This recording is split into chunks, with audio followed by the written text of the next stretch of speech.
warahmatullahi wabarakatuh.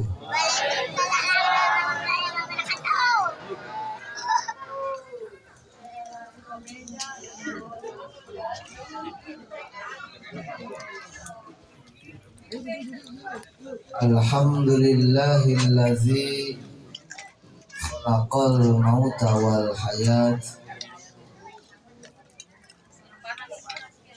wassalatu wassalamu ala sayyidina Muhammadin sallallahu alaihi wasallam bisyafa'at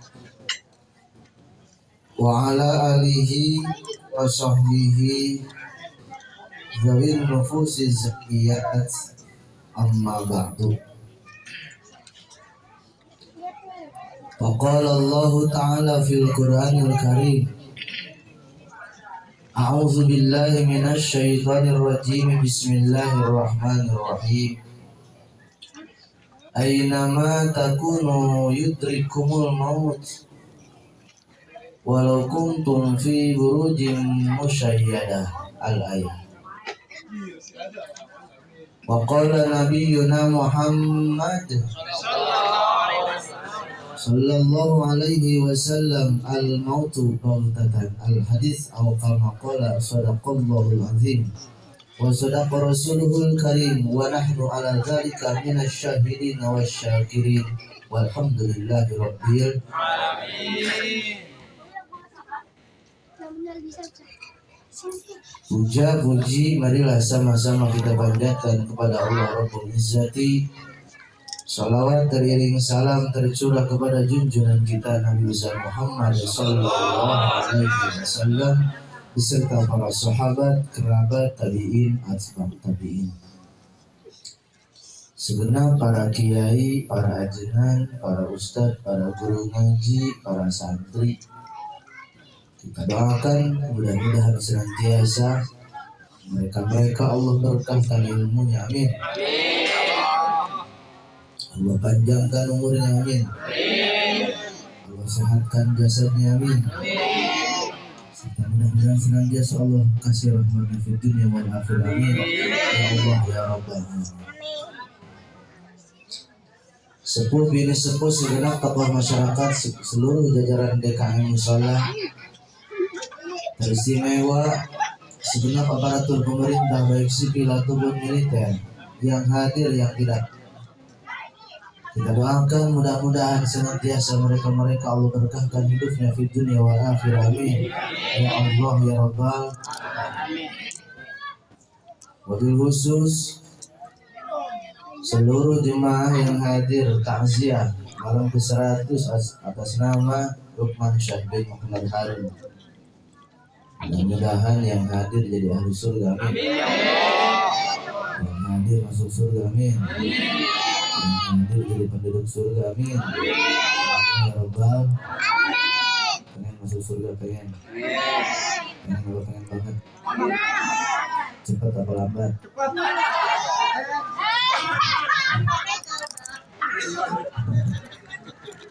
Mudah-mudahan yang hadir jadi ahli surga, amin. Dengan berkah guru-guru kita, dengan berkah silaturahmi, mudah-mudahan yang sakit pada sembuh, amin. Yang belangsat jadi kaya, amin. Yang nganggur dapat kerjaan, amin. Yang jomblo ketemu jodohnya, amin.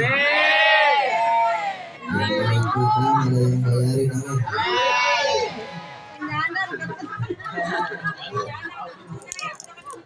Yang janda ketemu duda, amin. Yang duda ketemu janda, amin. Allah ya benar.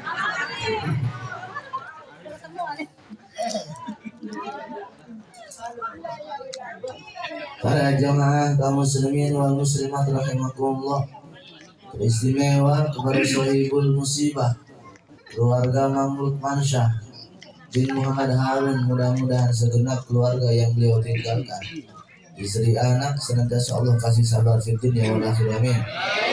Amin ya rabbal alamin. Mudah-mudahan almarhum yang meninggalkan kita, mudah-mudahan Gusti Allah diampuni dosa-dosanya, diterima segenap seluruh amal perbuatan. Mudah-mudahan beliau almarhum senantiasa Allah angkat derajat beliau. Amin. Ya Allah. Para jamaah kaum muslimin wal muslimat rahimakumullah. Ketika Allah telah menetapkan sesuatu, maka ketetapan Allah tidak bisa kita rubah. Lamun Allah telah menetapkan sesuatu, maka keputusan anak mau bisa dirubah. Kalau kata Allah ente pasti bakal kaya, tidak ada satu kekuatan apapun yang bisa menolak kita. Biar dikata orang yang tukang tidur, andai kata Allah menetapkan dia bakal jadi kaya, pasti bakal.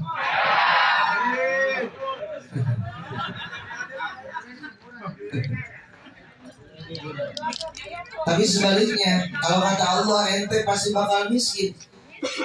Selama apapun ente kerja, sebanyak apapun ente usaha, pada akhirnya kita pasti bakal miskin. Sanajan gawe dari pagi nyampe malam, dari malam nyampe subuh, lamun cekus Allah miskin pasti bakal. Ada nggak yang kayak gitu? Banyak.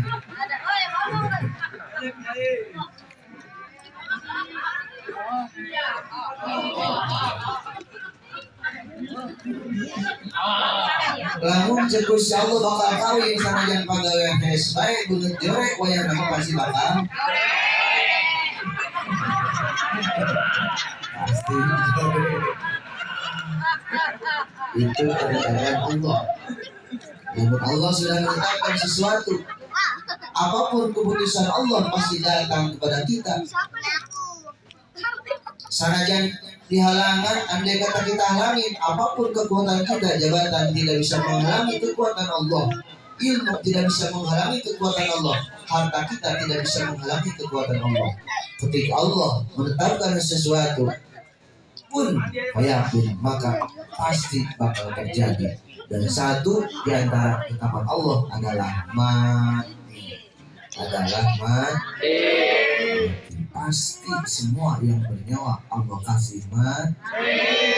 Yang kaya, yang miskin, banyak utang, tukang selot.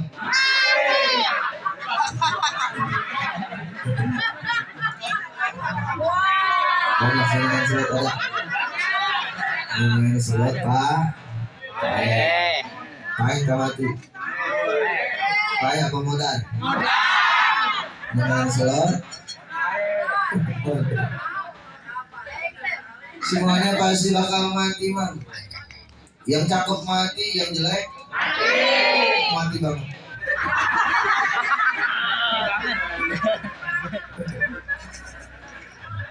Mati, jangan berlagu dengan tampanan, karena tampan tidak bisa dibawa mati. Betul. Orang kaya mati, orang belangsak mati. Jangan pernah sombong dengan kekayaan kita, karena pada akhirnya mereka bakal jadi sombong tangan. Betul. Jangan pernah merasa hebat dengan ilmu kita, karena ilmu tidak bisa menyelamatkan kita dari kematian. Semuanya pasti bakal mati, insya Allah. Yang jadi pertanyaan, yang tua dulu apa yang muda dulu?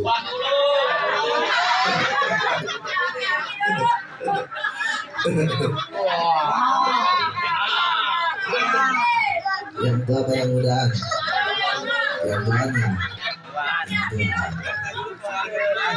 Laki-laki apa yang dulu? Yang muda jangan merasa gagah karena kematian tidak mengenal umur. Yang tua belum tentu pendek umur, yang muda belum tentu panjang umur. Karena semuanya pasti bakal mati, tinggal kita menunggu giliran. Betul. Maka persiapkan modal kita menuju kepada kematian. Apa yang menjadi modal kita menuju kematian adalah ibadah kepada Allah Subhanahu wa ta'ala. Kun fi maqami, jadikan kita dalam kondisi kita masing-masing. Yang RT beramal dengan jabatannya, yang santri beramal dengan jabatannya, pedagang pun beramal dengan jabatannya. Seluruh jabatan yang Allah titipkan kepada kita, seluruh harta yang Allah titipkan kepada kita, seluruh keluarga yang Allah titipkan kepada kita, jadikan sebagai fondasi untuk ibadah kepada Allah Subhanahu wa ta'ala. Maka saya yakin Pak RT itu bukan bisa berjalan di kampung ya. Masya Allah, Masya Allah, Masya Allah Pak RT. Hidup Pak RT. Cirinya RT bukan baca sholawat, bukan baca yasin. Apa tuh? Betul. Ketika habis sholat, kelar sholat RT nggak harus zikiran. Kelar sholat RT nggak harus pegang tasbih. Maka tugasnya RT kelar sholat. Ketika lihat buat mampet, itulah tugas mereka. Itu. Zikirnya RT ketika mereka benerin warga, itulah zikirnya RT. Masya Allah, Masya Allah. Tangga gentengnya bocor, itulah tugasnya RT. Betul. Itu tugas RT. Maka saya yakin RT sini ke surga pasti paling duluan. Masya Allah. Amin ya Allah ya Rabbal. RT ahli surga ketika mereka bisa ngurusin tetangga. Karena nggak semua bisa dipegang sama Ustaz. Urusan tetangga ya urusan RT. Betul. Ada tetangga yang kelaparan minta sama.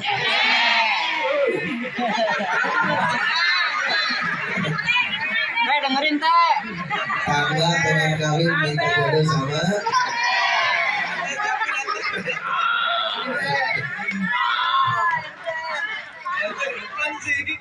Itu tugasnya RT. Alhamdulillah. Saya tadi sempat ngobrol-ngobrol, ternyata RT sini luar biasa, betul. Doakan mudah-mudahan panjang umur amin. Amin. Hidupnya amin. Banyak rezekinya amin.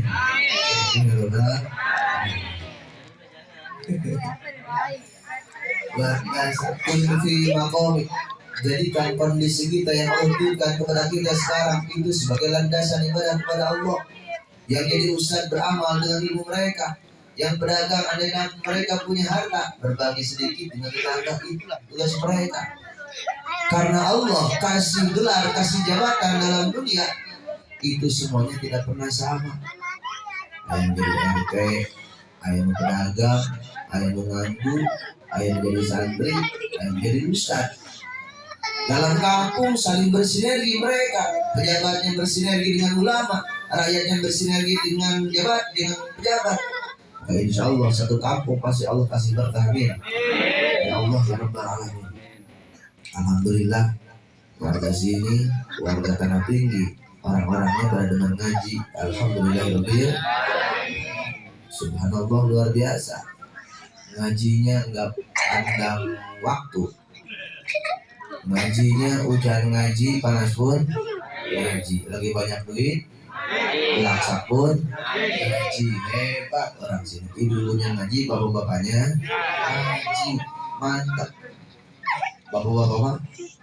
Bapak-bapak ngaji, ibu-ibu ngaji, semuanya ngaji, itu hebat. Salah satu amal kita menuju ridho Allah ngaji. Kenapa demikian? Karena ibadah yang kita lakukan pasti harus dengan ilmu. Ibadah pakai ilmu. Tapi ilmu andai kata tidak kita amalkan, maka sia-sialah ilmu tersebut. Ilmu amal. Tapi amalnya harus pakai ilmu. Ilmunya harus diamalkan. Amalnya harus pakai ilmu. Maka kata Imam Hasan Basri, ilmu bil amal. Amal mal ilmi. Ilmu amal. Amal ilmu. Yang tahu dipakai. Tapi ibadah dalam kehidupan pasti harus dengan ilmu. Contoh, ketika kita dalam rumah tangga, andai kata kita tahu betapa dahsyat pahala yang Allah berikan dalam setiap hubungan rumah tangga, maka niscaya seluruh orang pasti pengen kawin. Betul. Karena apa? Karena dahsyatnya pahala dalam rumah tangga yang Allah berikan luar biasa. Bahkan andai kata mereka paham, sebagai istri paham betapa derajat mereka dalam rumah tangga, niscaya seorang istri tidak pernah akan marah terhadap suami. Kita bayangkan pahalanya seorang istri. Ketika istri nyuciin baju suami, dicuci bajunya suami, dicuci.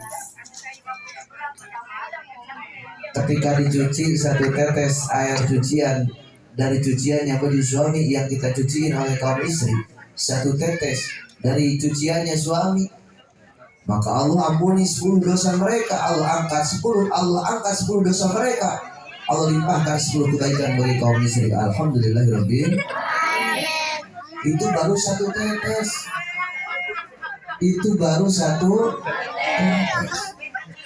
Makanya ntar pulang dari sini ke suaminya, buka baju, buka sarung, nyuci, luar biasa.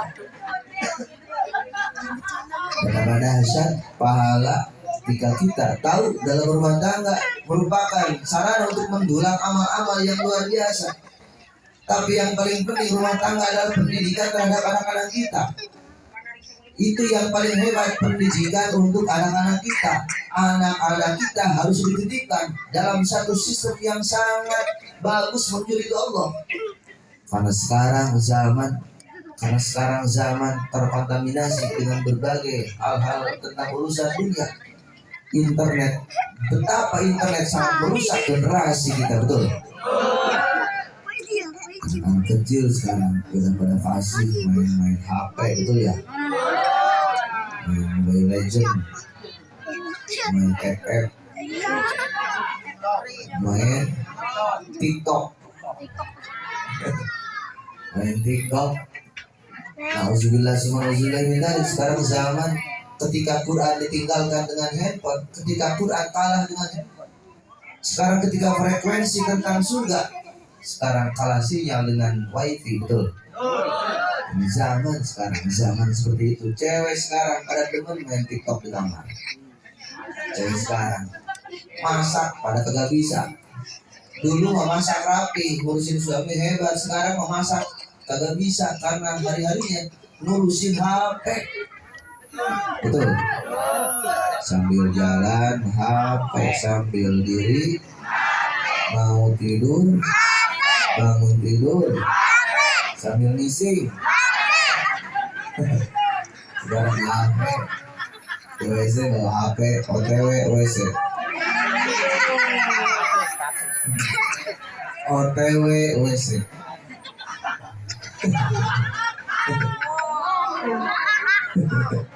Ini mau HP ke WC. Orang ngisinya kelas. Pulang ke WC jadi status 1000 Siti. Sekarang main HP, ya Allah. Quran yang dibaca, sholawat yang kita baca, tasbih yang kita pegang, handphone punya mangga, tapi jangan pernah dijadikan alasan untuk jauh kepada Allah. Jadikan HP sebagai sarana justru untuk mencari ilmu Allah, nggak apa-apa. Sekedar menambah khazanah keilmuan dalam HP, saya sering terangkan sangat tidak masalah. Tapi kadang-kadang akhir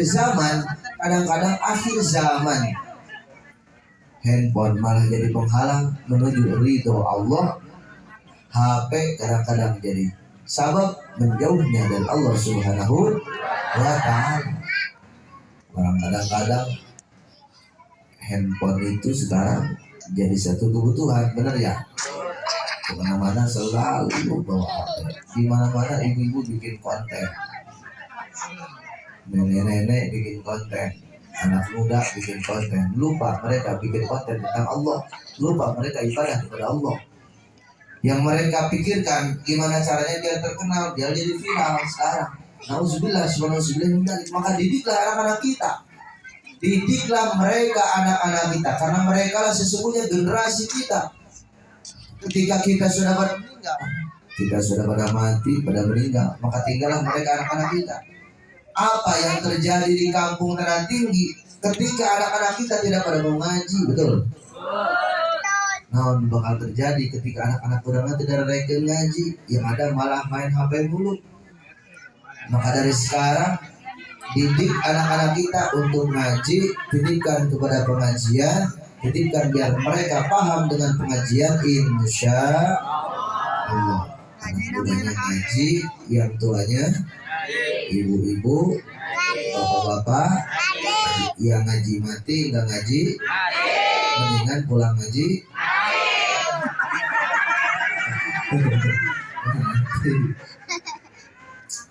Maka para jemaah kaum muslimin wal muslimat rahimakumullah, satu di antara alamatus sa'adah, tandanya orang bahagia ketika auladuhu sholihatun, ketika anak-anak mereka Allah jadikan sebagai anak-anak soleh. Kalau kita punya anak yang soleh, enak. Punya anak yang soleh, enak. Bahkan janjinya Rasul, salah satu di antara 3 yang tidak terputus dengan kematian kita, di antaranya waladin sholihin yad'u lahu, anak soleh yang mendoakan kepada orang tua. Budak-budaknya ngadoakeun ka kolotna, anak-anaknya mereka mendoakan kepada orang tua. Ketika emaknya mau meninggal, yang paling hebat anaknya yang ngajiin Yasin, anaknya yang nalkinin emaknya, anaknya yang nalkinin bapaknya. Ketika mau mati, anak cucunya kumpul baca Yasin, anaknya kumpul baca tabarok, hebat. Sekarang emaknya mau mati dibikin konten, betul? Bawa HP, hai guys, bapak gua mau modal guys.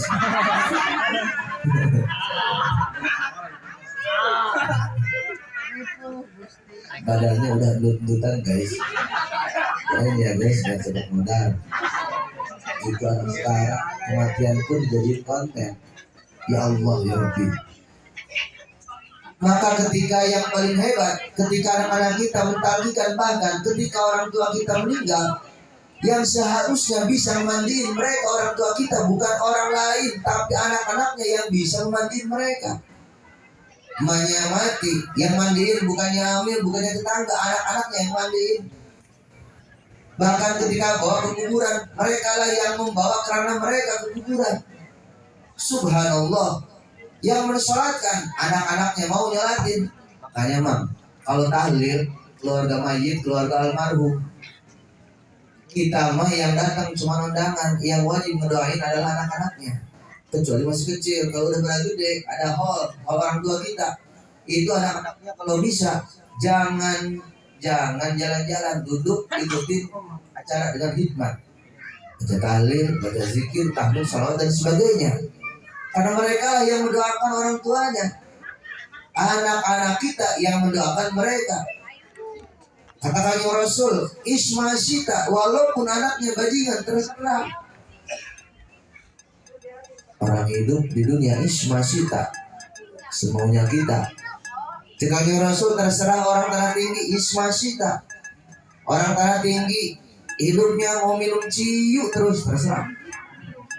Orang tanah tinggi hidupnya mau jadi bajingan terus, terserah. Orang tanah tinggi hidupnya main TikTok terus sampai mati, terserah. Orang sini main sholat terus, terserah. Katakan Rasul isma syita. Tapi hati-hati, fa innaka mayyitun, sesungguhnya ente pasti bakal mati.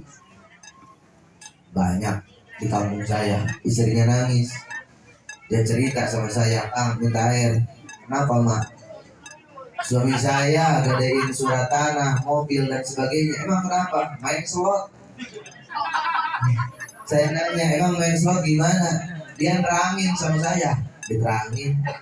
Dia liatin handphonenya. Ternyata main slot, setelah saya pelajari dari dia, itu ternyata salah satu dari bentuk judi online, betul?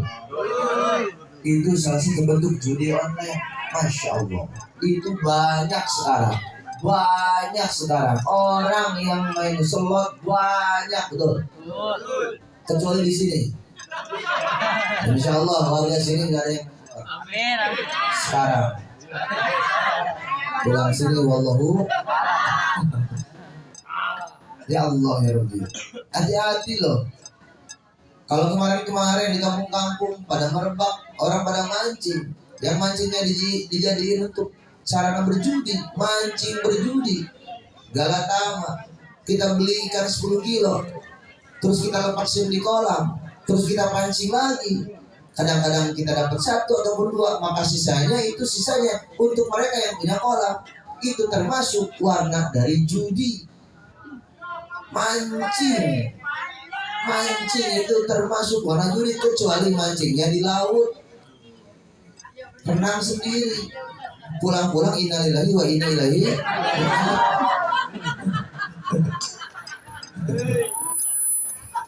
Ya Allah ya Rabbi.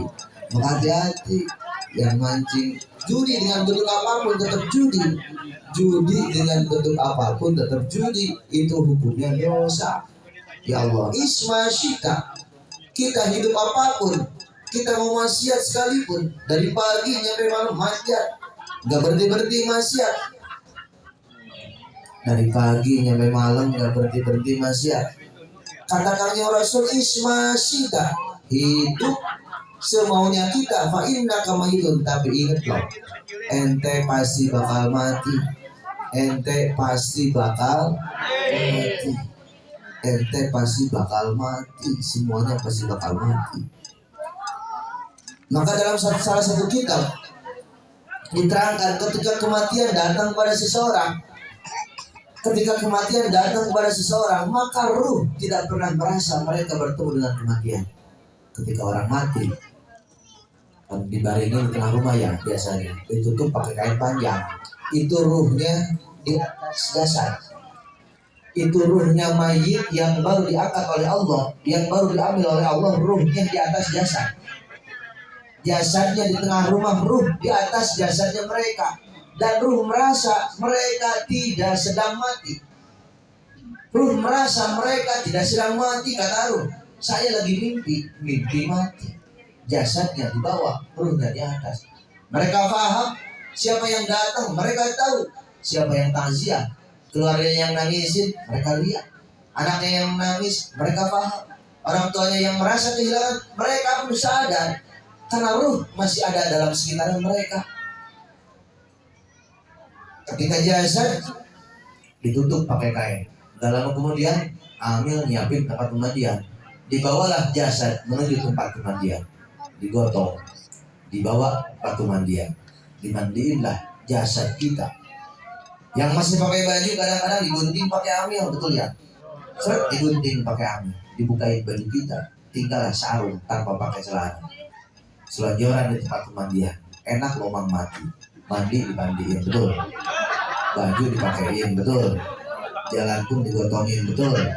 Tidur ditidurin, enak kan? Mau nggak? Kita tinggal terima tiduran aja itu, terima beres sudah itu. Ketika dimandiin, mayit ada di pemandian, ruh mereka ada di atas jasad mayit. Mulai ambil mandiin, ngambil selang, dimandiin pakai selang, kadang-kadang pakai steam, diangkat ke atas pakai steam itu boleh. Kalau orang sini malas mandiin, bawa ke steam, itu nggak apa-apa loh, nggak apa-apa selama airnya kita yakin airnya datang ke badannya mayit semuanya, nggak apa-apa pakai steam. Seret,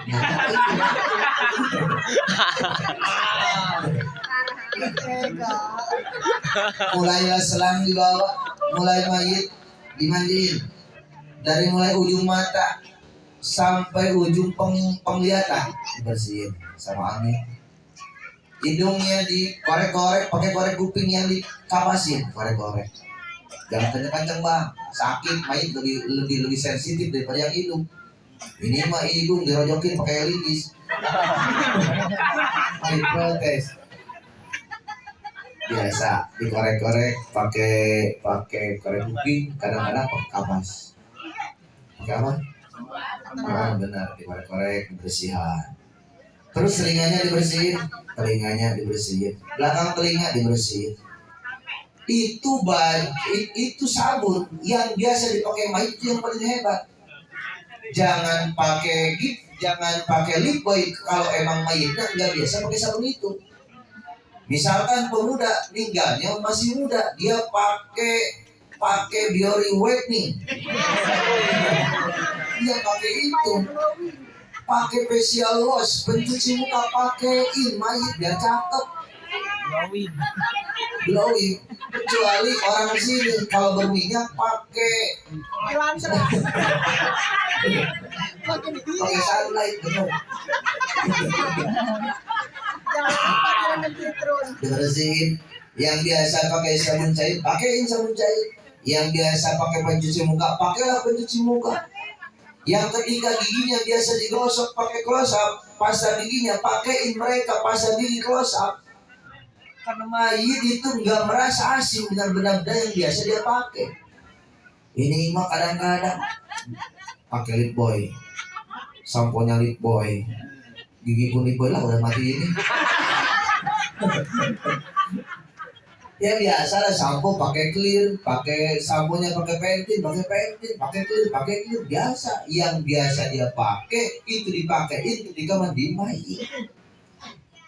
Digosok-gosok, takutnya ada kotoran yang nempel di badan, dibersihin pelan-pelan, jangan kencang-kencang. Gosok gigi, pakai sikat gigi, bukan pakai sikat kawat. Sakit lagi, pelan-pelan selesai. Itu bayangin loh, kita yang mandiin, bayangin kita yang ada di pembaringan itu. Bukan mereka, kita loh bakal seperti itu. Ada yang mungkin lebaran besok kita gak ketemu lagi, betul? Ada yang mungkin bulan besok udah innalillahi wa inna ilaihi raji'un. Ya Allah ya Rabbi, karena tidak ada kekuatan yang bisa menolak kematian. Maka katakan Rasul, silakan senang-senang ente, tapi fa innaka mayyitun, ente bakal pahit dengan Rasul. Ketika mayit dimandiin, mulai rapih dimandiin, mayit rambut, muka, tangan, terus ketiaknya biasa pakai Rexona, dimandiin terus. Lihatin kotoran di bawah kuku, lihatin takutnya ada kotoran yang nempel, dibersihin.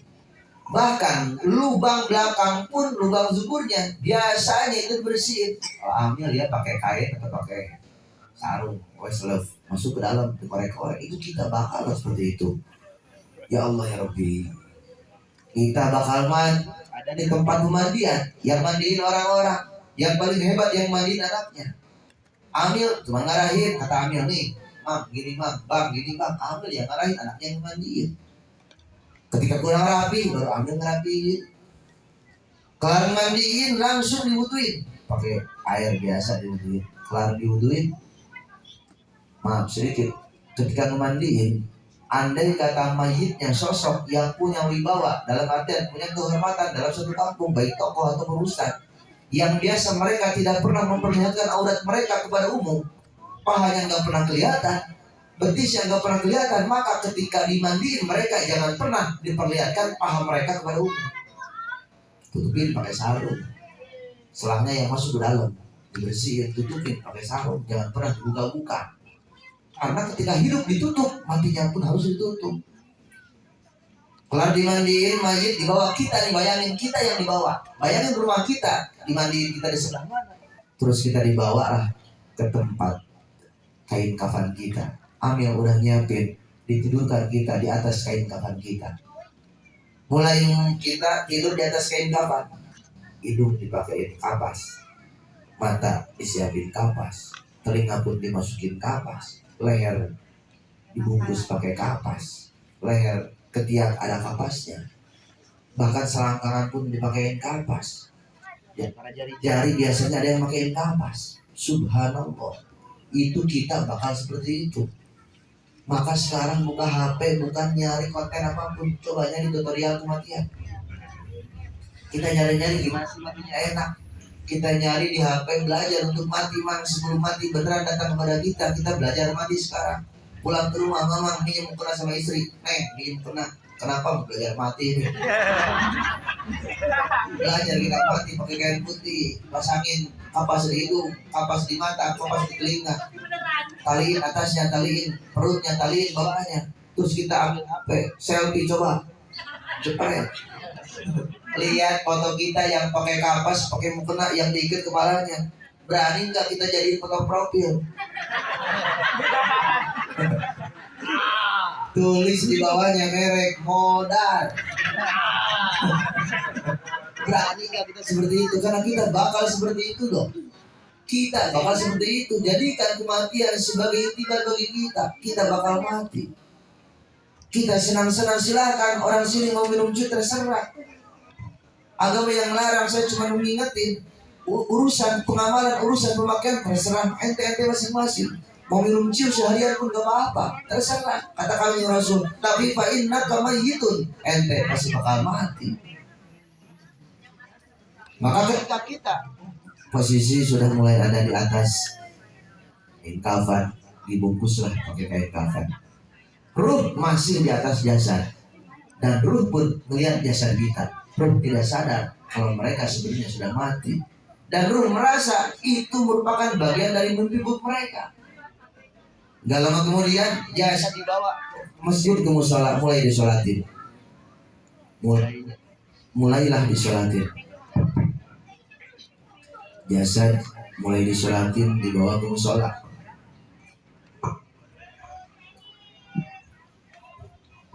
Maka kasihan banget ketika ada orang, kasihan banget ketika ada orang yang gak pernah ke musola, sekalinya masuk di depan imam, sekalinya masuk di depan berarti jadi wajib. Mereka nggak paham musola, nggak pernah masuk ke musola, tapi sekalinya masuk mereka di depan imam. Mang, masuk ke musola nggak harus pakai sarung loh, Mang. Kalau Mamang ribet, habis kerja, habis usaha, nggak keburu pakai sarung, pakai celana yang penting suci, sholat di musola. Jangan pernah tinggalin musola loh, jangan pernah tinggalin sholat apapun masalah kita. Ista'inu bisabri wa sholat. Jadikan sholat dan sabar sebagai tempat pertolongan kita. Pasti Allah kasih jalan untuk seluruh masalah kita. Apapun masalahnya, sholat sebagai jawaban kita. Sholatlah kita. Jangan pernah tinggalin sholat sebajingan-bajingannya kita. Lagi minum ciu, ketika azan berangkat dulu ke sholat. Allahu Akbar, syukurlah merokok. Mencium.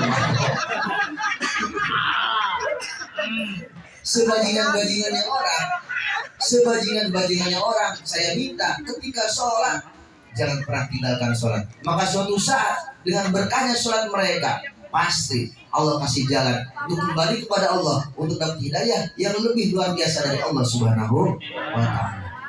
Copet, bajingan, preman, tukang mabok, apapun mereka, ketika sholat, sholatlah. Ketika sholat. Kang, malu Kang, kita mau sholat di rumah sholatnya. Kang, saya mau warung, di warung sholatnya. Kang, masa sholat ngadepin kerupuk, gak apa-apa. Usolli fardhu al-barakati mustaqbilal kerupuk, Allah Akbar.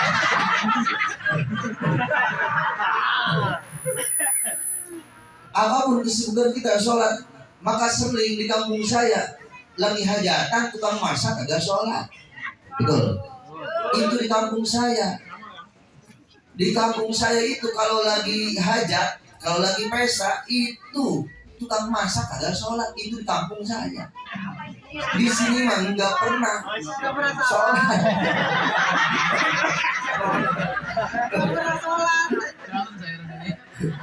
Itu di kampung saya loh. Sini mah saya insya Allah sama. Orang pesta nyari berkah, harusnya dengan sesuatu yang bisa menarik berkah. Masa nyari berkah ketika keluarganya ninggalin sholat? Betul.